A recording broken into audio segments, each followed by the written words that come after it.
welcome back. Vice President Harris and President Biden are both visiting different states today, still recovering from Hurricane Helene. The Democratic and Republican running mates also hitting key states after last night's vice presidential debate. Bradley Blackburn shares more.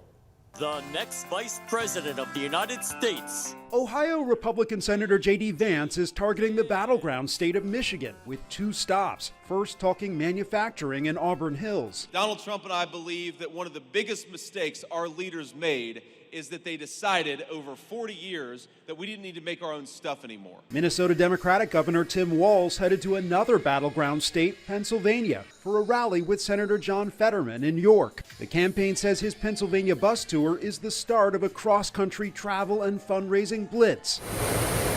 Vice President Kamala Harris headed to Georgia for a briefing about recovery efforts after Hurricane Helene and to survey the damage. I've been reading and hearing about the work you've been doing over the last few days, and I think it really does represent some of the best of what we each know can be done, especially when we coordinate around local, state, and federal resources. Both campaigns praised the performance of their candidates at last night's vice presidential debate here at the CBS Broadcast Center in New York.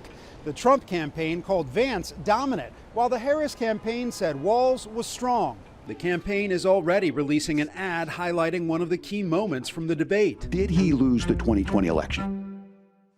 Tim, I'm focused on the future. That is a damning non-answer. It is disqualifying to not acknowledge that the 2020 election was won by Joe Biden. It's as simple as that. Former President Donald Trump is trying to spin the debate into campaign dollars, spending his day fundraising in Texas. The Harris campaign says Governor Walz will also take part in more national and local media interviews this week.